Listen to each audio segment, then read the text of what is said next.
안녕하세요. 깍시 인사드립니다.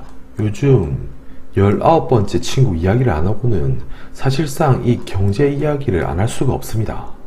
이는 이 각국의 무역이나 소비를 상당 부분 위축시키고 공장의 가동률을 낮추는 부분까지, 사실상 이 부분을 빼고는 이 경제를 이야기한다는 것은 불가능하고요.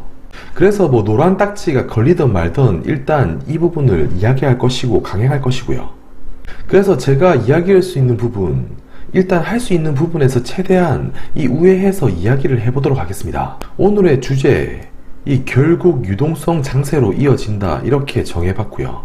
이미 19번째 이 친구가 오기 전부터 글로벌 유동성 장세 흐름이 펼쳐지고 있고, 그 중에서도 이 중국 그리고 이 미국을 중심으로 이 유동성 장세가 이어지고 있는 바, 이 부분에 대해 이야기를 좀 해볼까 합니다.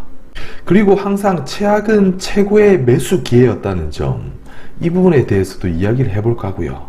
오늘 본격적으로 영상을 시청하시기 전에 오른쪽 하단의 구독 버튼과 왼쪽 하단의 좋아요 버튼 한번 부탁을 드릴게요.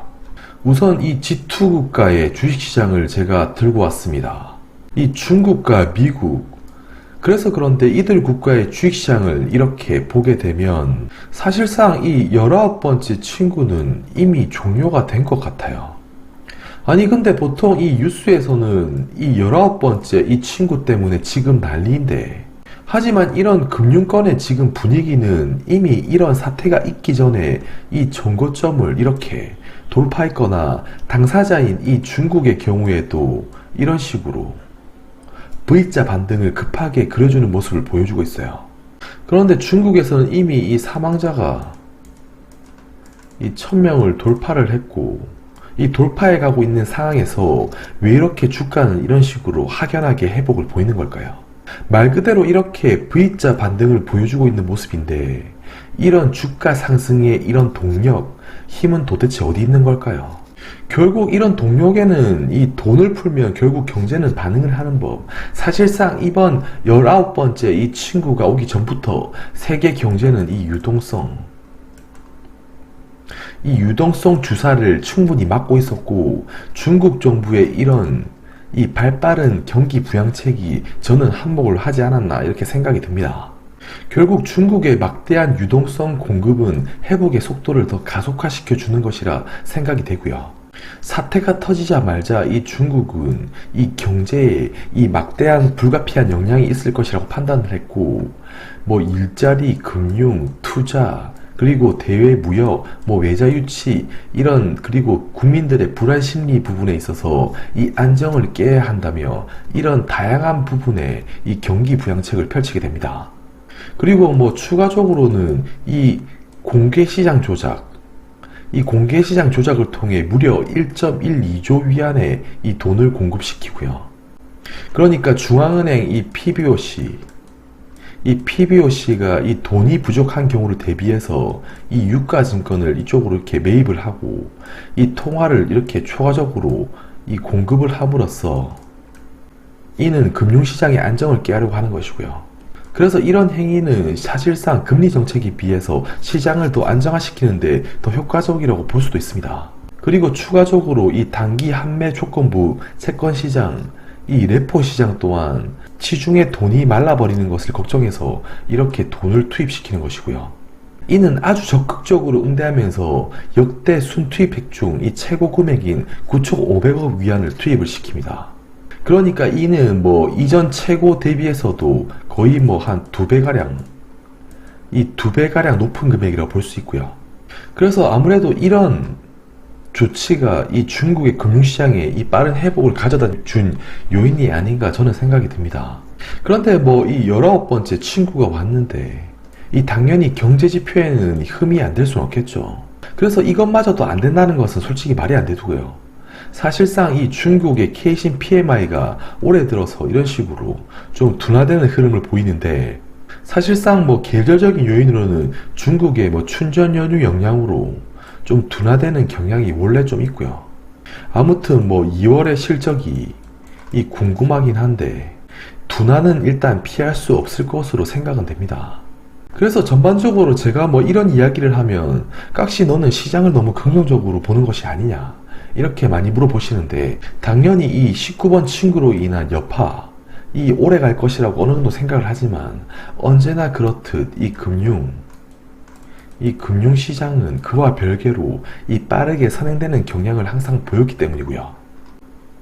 그래서 이번에 글로벌 유동성 공급 흐름을 보더라도 이 08년 이 금융위기 이후 글로벌 유동성 공급 확대 국면, 이때 역시 주가는 이렇게 상승을 하며 회복을 하기 시작합니다. 사실상 이 시기에 이렇게 유동성 공급을 확대시키는 국면에는 이때 당시 대부분의 전문가들 또한 이제 세계 경제는 끝났다, 회복은 어렵다, 이런 식으로 단언한 분들이 많았지만, 사실 이때도 막강한 유동성 공급의 힘으로 주가는 이런 식으로 끌어올리는 역할을 하게 되었습니다.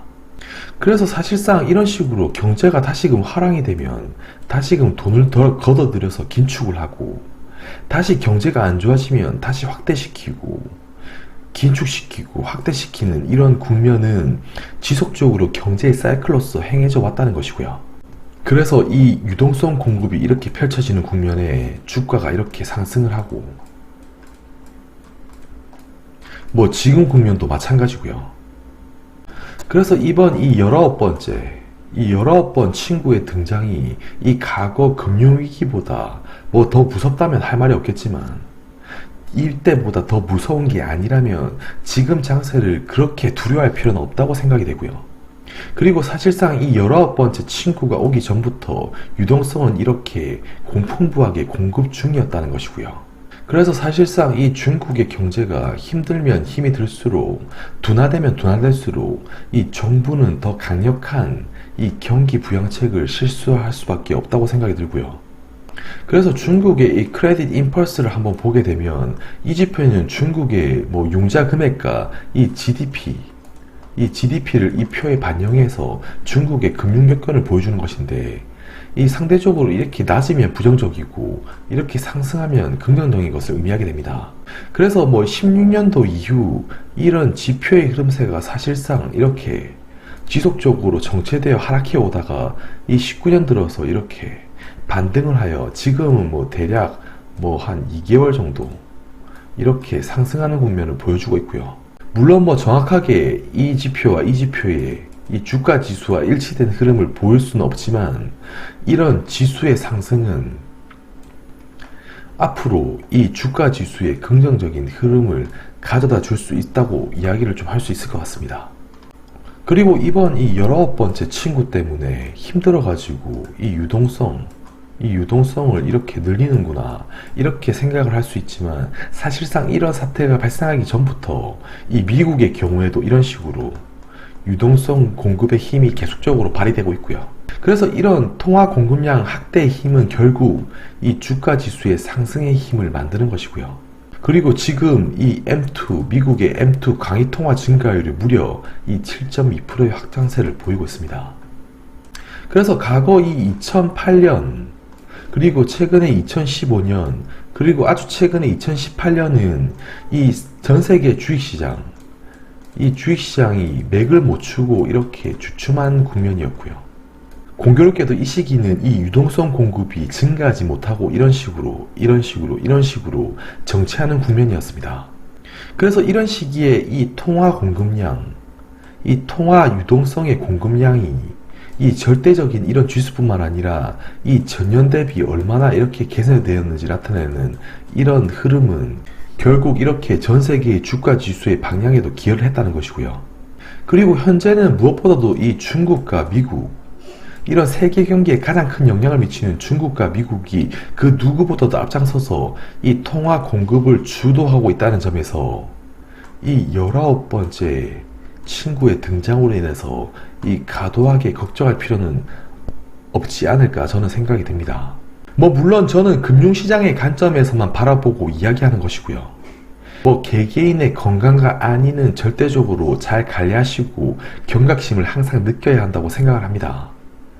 오늘 준비된 영상은 여기까지입니다.